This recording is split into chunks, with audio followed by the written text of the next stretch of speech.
महोदय, पर्यावरण से तात्पर्य किसी एक व्यक्ति के परिवेश से नहीं वरन व्यक्ति के, समाज के, राष्ट्र के और इस सारी पृथ्वी के ही परिवेश से है, जिसका प्रभाव व्यक्ति, समाज, राष्ट्र और सारे विश्व पर पड़ता है।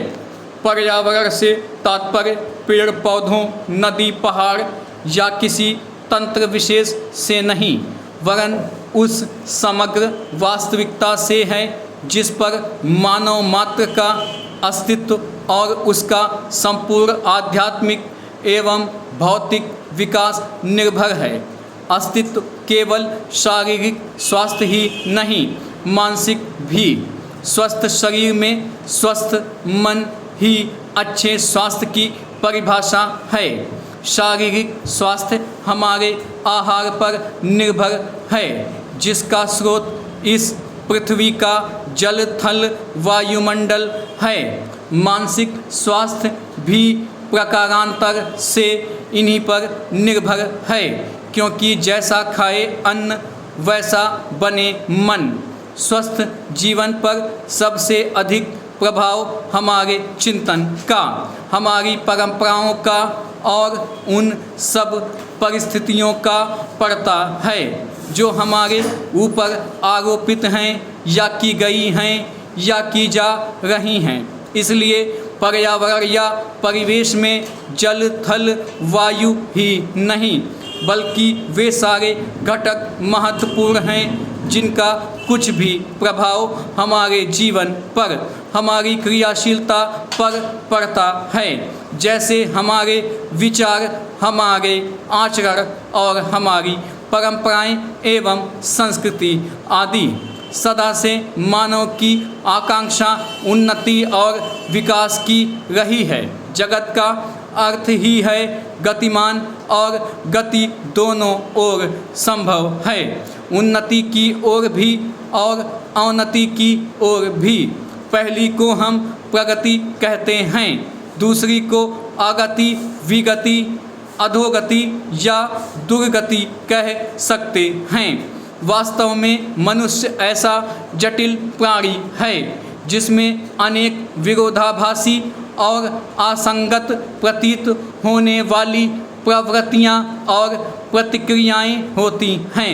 वह कानून और व्यवस्था की मांग करता है, किंतु चलचित्र, दूरदर्शन आदि में स्वतः भर की हिंसा या खेलों में युक्तिपूर्वक की गई हिंसा अथवा अनीति से मंत्रमुग्ध भी हो जाता है। मनुष्य अपनी ही जाति या वर्ग के व्यक्तियों के प्रति प्रायः बहुत अधिक प्रतिद्वंदी होता है, किंतु कोई बाहरी खतरा उपस्थित होने पर उनके प्रति हद से ज़्यादा सहयोगी बन जाता है। वह सड़कों पर या युद्धों में सामूहिक विनाश के प्रति उदासीन रहता है, किंतु किसी खान में फंसे हुए एक व्यक्ति या किसी कुएं में गिरे हुए एक बालक की रक्षा करने के लिए ढेरों साधन जुटा लेता है। कुछ विद्वान कहते हैं कि मनुष्य बंदर की संतान हो या ना हो, किंतु उसमें खालिस बंदर की द्वैध प्रकृति प्रायः ही होती है।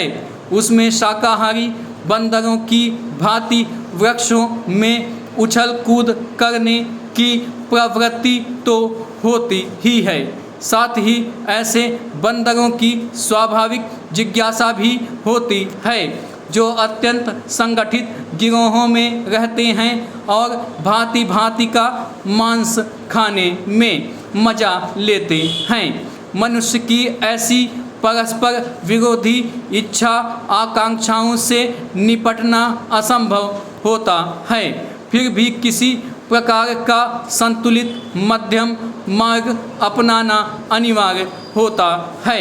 यही बुद्धिमानी का रास्ता है। विद्वानों ने मानव की मूलभूत आवश्यकताओं को 5 स्तरों में रखा है। पहला, महोदय जो एक के बाद एक आते हैं।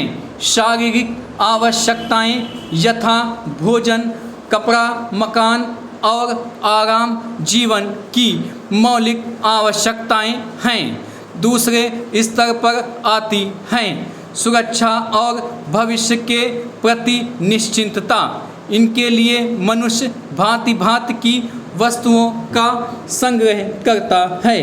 फिर हैं सामाजिक आवश्यकताएं, जैसे अपने परिवार के भीतर और फिर बाहर के दूसरे लोगों से अच्छे संबंध बनाए रखने के लिए सामाजिक, आर्थिक, राजनैतिक और मनोरंजनात्मक संगठन बनाना।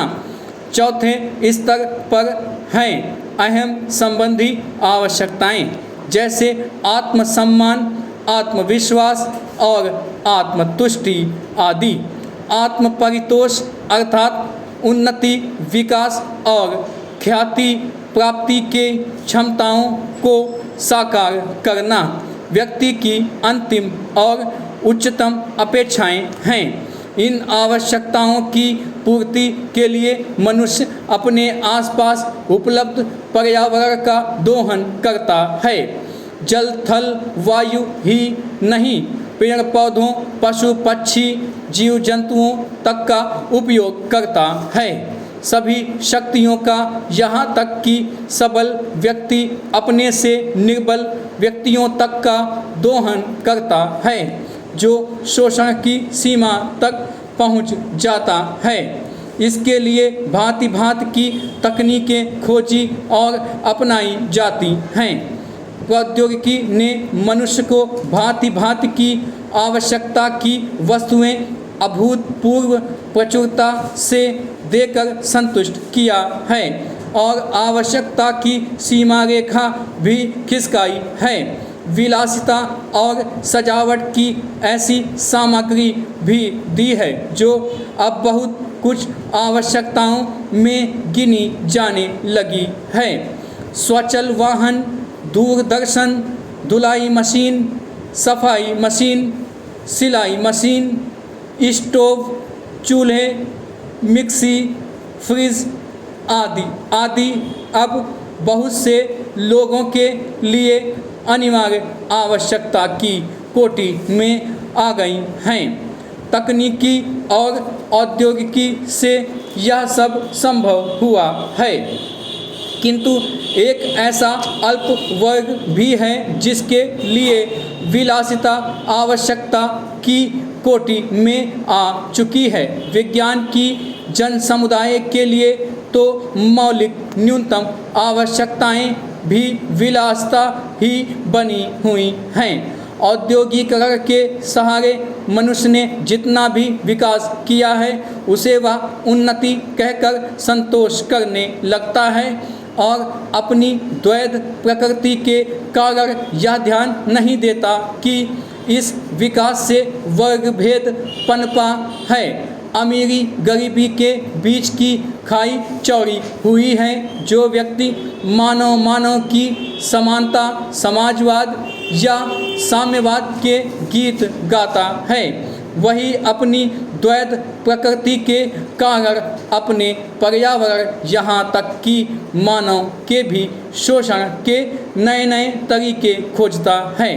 यह शोषण बलात्कार की सीमा तक पहुँच गया है।